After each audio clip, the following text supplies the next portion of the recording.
Growth is the name of the game in so many aspects of life. Personal growth, financial growth, and industry growth. It's no different for the City of Los Angeles or the Los Angeles Police Department.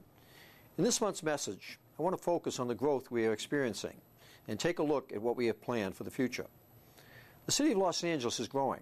There are currently dozens of projects in various stages of development and redevelopment throughout all of Los Angeles. The city's Community Redevelopment Agency is bracing for continued population growth and is planning for housing and mixed-use developments to accommodate the needs of a city with an increasing population density. Many of the projects are in popular areas like downtown, Universal City, and in Hollywood.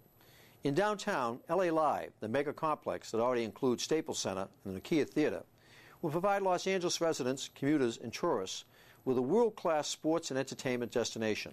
The 4 million square foot LA Live mixed-use development sits on 27 acres, which covers more than 6 city blocks. Besides entertainment venues, the millions expected to visit LA Live each year will also experience restaurants, cafes, cinemas, bowling lanes, music clubs, and a cultural museum. LA Live will attract the convention business the city has been aggressively seeking by adding a convention headquarters hotel, the 54-story Ritz-Carlton Hotel, and Residence Tower. As the destination complex grows, the downtown population will increase, as will traffic and the potential for crime. It will be the responsibility of the LAPD to ensure the public safety for all of these important initiatives. To that end, it is more important than ever that our department grow to surpass 10,000 for the first time in our history. Our hiring plan is to grow the department by 1,000 officers by fiscal year 2010.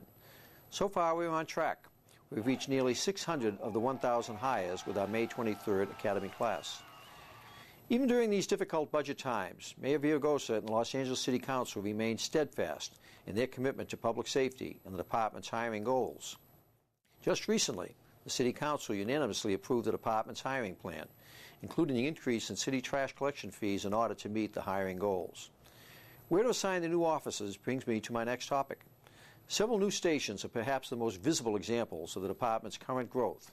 While city budget issues have postponed the opening of the new Topanga and Olympic area stations until January 2009, our other construction projects are moving along as planned. The official opening of our Valley Bureau took place in May. Rampart is scheduled for move-in sometime in July. At the end of 2008, Harbor area staff should be moving into their new station, with Hollenbeck staff following suit in early 2009. During the first half of 2009, we'll also see the openings of the Metro Detention Center and the Emergency Operations Center, Department Operations Center, Fire Dispatch, followed by the biggest one of all, the grand opening of the new Downtown Police Administration building, scheduled for November 2009. After approval from our City Council, our proposed in-car video cameras are at last going to be a reality. Over the next 5 months, we will be installing these systems in approximately 300 patrol cars in Harbor, Southeast, Southwest, and 77th areas, as well as South Traffic Division. A typical system will include 2 cameras, one forward-facing and one facing the back seat.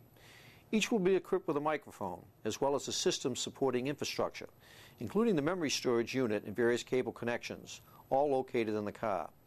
Officers will also have a mobile microphone that can be carried on the Sam Browne and activated by hand to record any interaction away from the vehicle. At end of watch, audio and video that have been recorded and are stored in the system's memory can then be uploaded wirelessly to the station and processed accordingly. This is a big move for our department, a major sign of growth, and it was not without tremendous effort to get this done. My thanks to everybody involved, including the Information and Communications Services, Administrative and Technical Services, and Teams 2 Development Bureaus, as well as Office of Operations and the Information Technology Agency. I would especially like to commend the Board of Police Commissioners and Chief Information Officer Tim Riley for their leadership on this very important project. My stated goal on this initiative is to have all 1,700 black and whites equipped with the system in the next 3 years. It's a necessity for your safety, for our best practices, and for consent decree compliance. Also essential to your security and ability to perform your job are effective and reliable communication tools. In the works, after much anticipation, is the installation of 3,500 mobile radios. Emergency Command Control Communication System Division has worked vigorously to install over a third of the radios, freeing up more Astros for use. Additionally, thanks to funding we received from Mayor Villaraigosa's office, we're able to proceed with Phase 1 of the Department's communications hardware overhaul and replacement of the Astro Rovers. For far too long, we have struggled with an integrated radio system, and finally, the department was able to purchase 863 new handheld radios, which will be allocated to Northeast and 77th Divisions. Each officer will be assigned their own handheld radio while they are stationed at those divisions. Securing of Phase 2 funding for the remaining 9,300 radios is in the works. This acquisition will allow us to assign a personal radio to each officer. Last March, at the Armisen Recruit Training Center, we kicked off a pilot program for what is considered to be the first ever National Counterterrorism Academy. The program, which will run through the end of July, is designed to bring world-class counterterrorism training to nearly 60 people who represent 25 agencies throughout California and Nevada, including the Los Angeles Fire Department and the Federal Bureau of Investigation. The Academy teaches that cops have the potential to actively prevent acts of terrorism rather than just responding to them.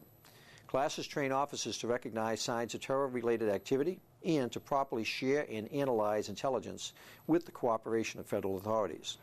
Officers are out in our communities every day, gathering critical information and fighting crime. With the proper training, we can apply our skills to the fight against terrorism as well. As leaders in law enforcement, we must continue to grow in this regard and share what we have learned with others. That is precisely what we are in the process of doing. For example, Commander Joni McNamara of our Counterterrorism Criminal Intelligence Bureau has devised a method of reporting tips that is currently being examined as a model for use nationally. She revised the investigative report that we use for crimes and added a section for describing in detail any kind of potential terrorist-related activity. These suspicious activity reports, or SARs, could pave the way to ensuring that tips about potential terrorist activity are passed from beat cops to federal security officials in Washington. Currently, the nation lacks a standardized system to ensure such information is shared, despite the fact that local police are best positioned to spot suspicious activities. By making a few adjustments to regular crime reports, this problem could be solved cheaply, easily, and effectively. Commander McNamara is to be credited with her desire to create a potential solution to a highly pressing national issue. This is growth and leadership in action. The image of a professional organization, that is the LAPD, is one we cherish and protect.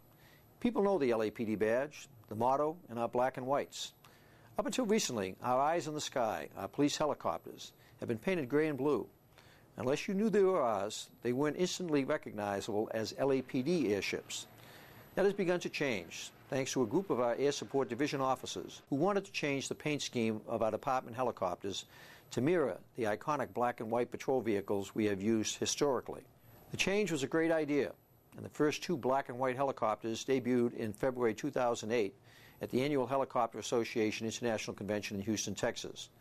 They were well received by thousands of convention attendees. Last March, we unveiled these two helicopters to the local media, also with positive results. The LAPD brand is a powerful image, very recognizable and effective for the work we do. Despite the city's current budget crises, we need to see this as a time of great opportunity. Nothing should stand in the way of our growth, as the examples in this message have referenced. As an organization and as individual police professionals, we should always seek every opportunity to lead the way in creating, establishing, and adopting best practices for our profession. That has been and will continue to be the hallmark of the LAPD, a department that is second to none.